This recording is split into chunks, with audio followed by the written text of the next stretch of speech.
Welcome to TBL Scope. I'm Kyle Koster. That's Brian Giuffra. We are still in our homes. We plan on being in our homes for a long time, but you know what? There's not really anything happening either, but we'll find something to talk about. And as a result of live sports going by the wayside, the networks have had to make decisions about how they're going to fill their rather copious airtime. So, what we're going to talk about today is the decisions they've made already to fill the schedule and what they might do going forward. Brian, what's some of the plans that have stuck out to you? Well, ESPN The Ocho was playing all of these like crazy old weird sports like mini golf and things like that. And I really enjoyed that. That was fun. Yesterday, CBS did their three best NCAA tournament finals. I loved watching Derrick Rose at Memphis miss those free throws and choke away that final against Kansas because I definitely was rooting against that team. And it was lucky for them that they lost because they would have had to vacate the title anyway. I've just listen. I think everyone's doing the best they can. We got really lucky last week that the NFL free agency went off as normal. Tom Brady fodder just was absolutely everywhere. Everyone was talking about Tom Brady, and so that's been really interesting. And I think today we finally started to see the fatigue. Right. So if you looked on Get Up, they talked about Ben Roethlisberger's beard today. On the Dan Patrick show, they did a Meat Madness piece, which is just literally what's the best piece of meat. So I mean, listen, it's entertaining to me. I love that sort of stuff. I think it's really funny. But I think today is when you actually saw some of those ideas and some of those things that they were talking about last week with NFL free agency start to run dry. And so now I think over these next couple of weeks, we'll really see what they have planned. Yeah, absolutely. And the first impression I had is when this stuff all started going on and going forward, I think that it would be fair to say that ESPN has been fantastic with their Yeah. choice of what to do. Their Sports Center coverage has been unbelievable. Scott Van Pelt is always solid, and they've kind of like you mentioned Get Up, like that's kind of been setting the agenda for the morning, and then they've decided how to fill it with classic games, or the jump came back. I think that they've handled it as well as they possibly could have. And with FS1, they made the immediate decision to suspend all studio shows, and now they've slowly been coming back.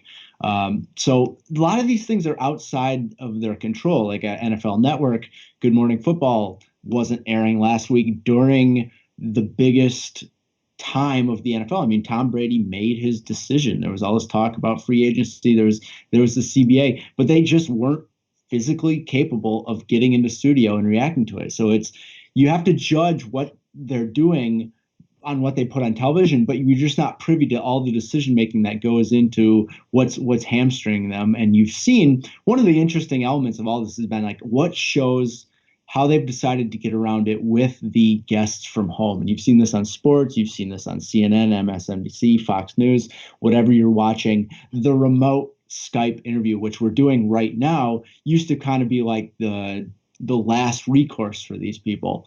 Now you're seeing Rachel Maddow is doing the show from her home. Anderson Cooper's doing show from his home. We've got all these anchors who kind of have these makeshift studios. Wingo has been at Golik's house for Breakfast Club.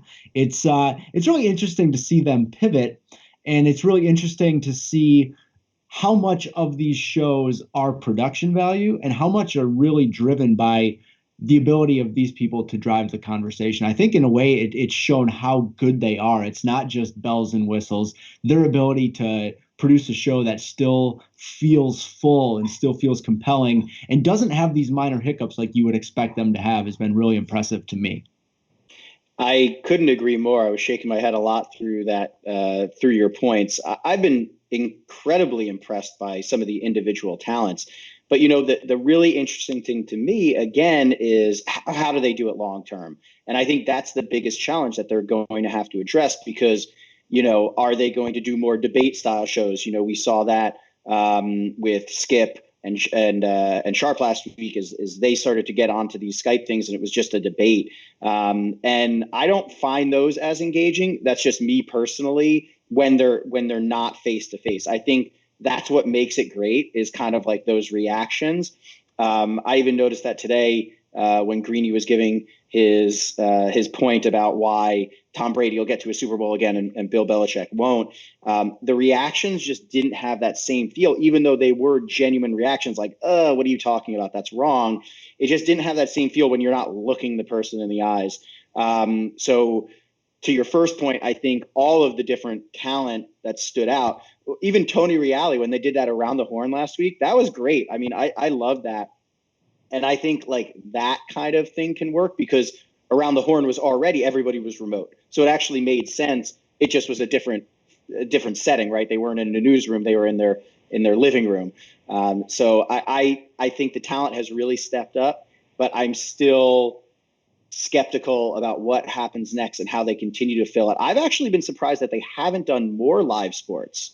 Like, why not bring up, some of those old NCAA tournament games on Thursday? Like if I was TBS or something like that, I would have been airing the greatest, opening round and then the greatest, round of 32. And then here we are, we could be talking about that right now.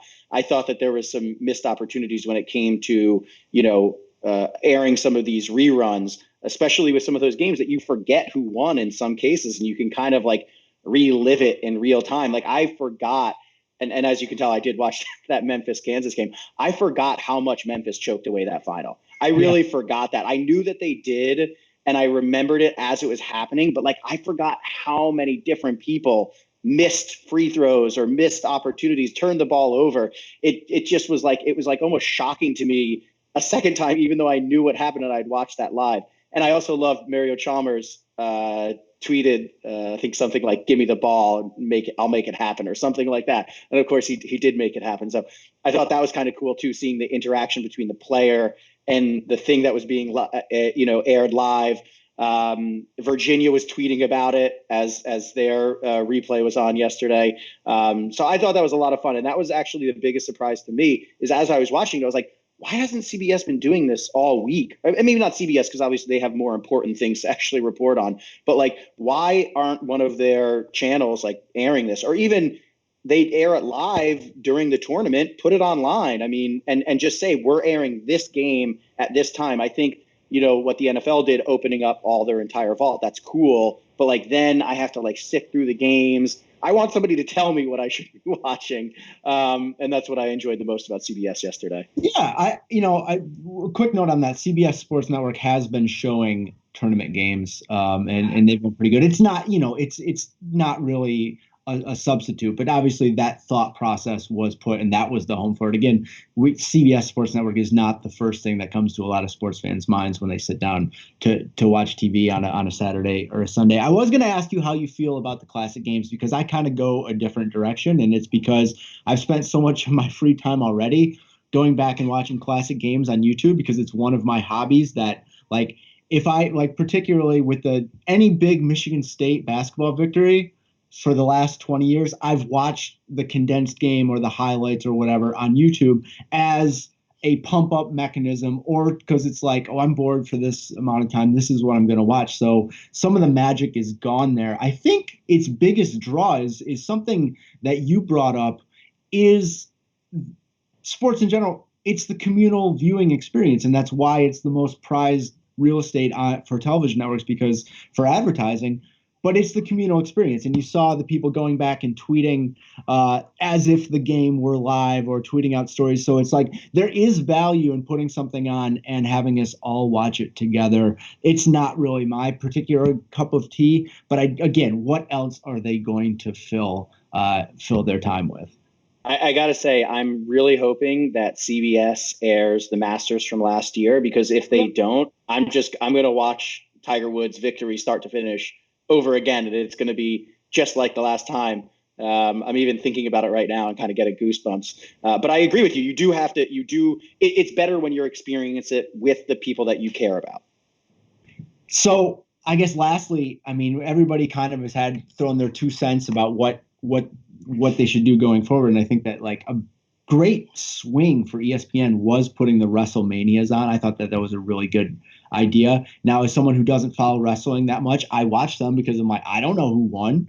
Like if you can find that niche of people, like how desperate are people going to be to look into things that they weren't following 8 years ago, then you have more excitement. But what are some ideas that we would have for things that they could be doing? I mean, obviously documentaries, those have to be already in the can. They already have to have access to them. I've loved the retro idea for studio programming for a long time. Like, go ahead and air an old Fox Sports highlight like package back when from Sports Net or whatever, like from 2004. Just air it like kind of we've been doing on the site this day in history. That stuff is magical to go back and be like, oh, check out this Doug Christie highlight, or can you believe that? Can you believe that Penny Hardaway is hanging it up after all these years? Like, nostalgia is such a strong draw, and I think that you're kind of limiting yourself when you only think about it in terms of live games. I think seeing how the anchors were dressed, seeing how the fans are dressed, seeing how it was covered. I love watching old graphic cryon displays, stuff like that. I think you just go and you play stuff from your massive media library, the ancillary programming that you showed on this day in X year, and I think people would watch it for the curiosity factor. I think that's a great idea. I think the hard thing that looking forward is that the sports calendar kind of was going to dry up anyway, right? So like, what are you going to talk about between NFL free agency and the NFL draft, which are really the only two things going on? So to your point, what you can actually talk about is what's happened in the past and showing people things that they haven't seen before. Because like I was saying about the Kansas-Memphis game, what was most interesting to me was remembering those things. And obviously, if they're airing something from, Sports Center in maybe 91, I might not remember that. So that could be really cool. And also to that point, I'd love to see how they covered them back in those days and kind of what their verbiage was, right? Because now it seems like you have like the Stephen A. Smith wannabes who are all just like throwing out those like interesting words, and like it's all like what has happened because of him. I'd love to see what like the origins were in the early '90s of like the sportscaster, and not even just thinking of ESPN. I was thinking about, like, again, just because I'm a golf nerd, I was thinking about like how they used to cover those old Masters, and I love the leading up to the Sunday. CBS always does a special where they highlight 1 year of a previous Masters, and they kind of go through it, and you hear the calls, you see the interviews. That's another thing. I would love to see more player interviews from like